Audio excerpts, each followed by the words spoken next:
warahmatullahi wabarakatuh. Perkenalkan, nama saya Firman Ardiansyah. Saya akan membawakan sebuah cerita. Cerita ini mengisahkan tentang seseorang yang sangat kita cintai dan kita rindukan bersama kita nanti di surganya Allah. Pada kesempatan kali ini saya akan menceritakan tentang sejarah kelahiran Nabi Muhammad SAW. Pada masa itu pula ada satu masa yang dikenal dengan masa periode tahun gajah, yaitu suatu masa di mana terjadi penyerangan kota Mekah oleh tentara bergajah di bawah pimpinan Abraha Habasyah yang bermaksud menghancurkan Ka'bah. Dengan kebesarannya, Allah Subhanahu wa Ta'ala menghentikan pasukan tersebut dengan mengirimkan burung-burung ababil untuk menjatuhkan batu-batu yang membawa wabah penyakit. Pada masa periode tahun gajah tersebut, tepat tanggal 12 Rabiul Awal bertepatan dengan 20 April 571 Masehi, atas izin Allah Subhanahu wa Ta'ala, lahir seorang bayi laki-laki dari seorang ibu yang bernama Aminah. Lahir sebagai anak yatim karena ayahanda yang bernama Abdullah telah lebih dulu meninggal sejak berusia 7 bulan. Dalam kandungan, kehadiran bayi tersebut disambut dengan penuh kasih sayang oleh kakeknya yang bernama Abdul Muttalib. Bayi tersebut dibawa ke kaki Ka'bah. Inilah sang bayi itu diberi nama Muhammad, suatu nama yang belum pernah ada sebelumnya. Ya, bayi benar. Bayi laki-laki tersebut adalah Nabi Muhammad SAW.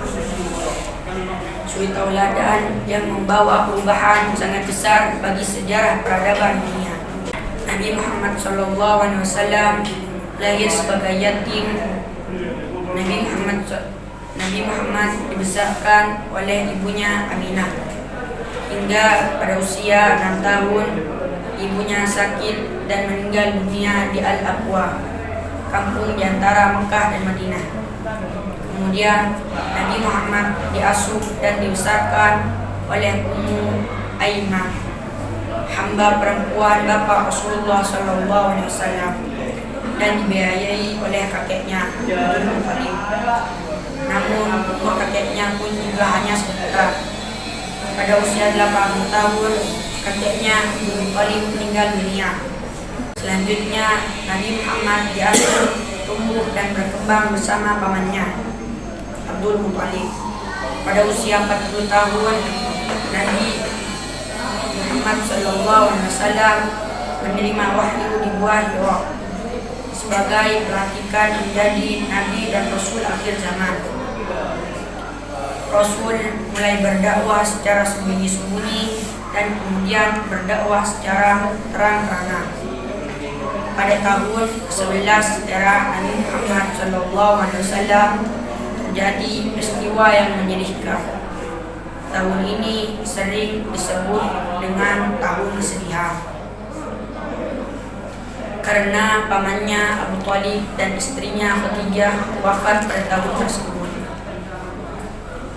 Setelah peristiwa tersebut, Allah kemudian mengutus malaikat Jibril untuk mendampingi Rasul dan melakukan perjalanan dari Masjidil Haram ke Masjidil Aqsa yang disebut dengan Isra, yang dimana setelah itu Rasulullah melakukan perjalanan kembali dari Masjidil Aqsa ke langit ketujuh yang disebut sebagai Mi'raj.